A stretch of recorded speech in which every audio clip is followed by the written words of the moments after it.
بسم اللہ الرحمن الرحیم۔ السلام علیکم۔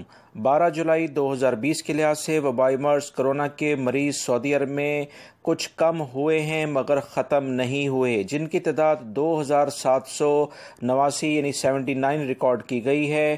پچھلے 24 گھنٹے میں یہ مریض سامنے آئے ہیں، جبکہ 42 افراد انتقال بھی کر گئے ہیں۔ انا للہ و انا الیہ راجعون۔ 1742 افراد صحتیاب بھی ہوئے ہیں۔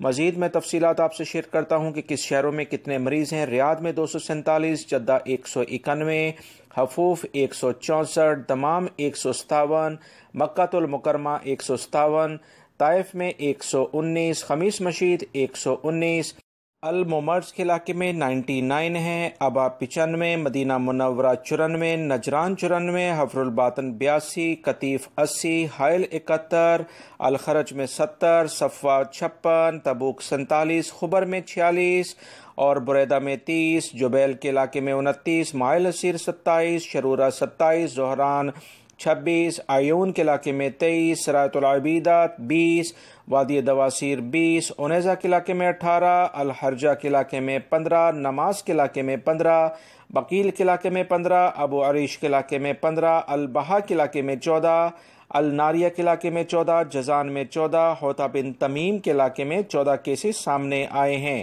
دوستو، یہ کچھ اہم علاقے تھے، اس کی تفصیلات میں نے آپ سے شیئر کی ہیں۔ ارر میں 10 ہیں اور بہت سارے اور ایریاز ہیں جہاں پر 6 سے 7 کیسز سامنے آئے ہیں۔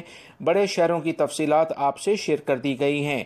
ویڈیو کو لائک کر کے شیئر آگے لازمی کر دی گا۔ الحمدللہ سعودی عرب میں وبائی مرض سعودی حکومت کے بہترین اقدامات کے بعد کافی حد تک اب کنٹرول ہوتا آ رہا ہے۔ انشاءاللہ پوری امید ہے کہ بہت جلد انٹرنیشنل فلائٹس کے کھلنے کے احکامات بھی جاری ہو جائیں گے۔ ویڈیو کو لائک کر کے شیئر آگے لازمی کر دی گا۔ السلام علیکم۔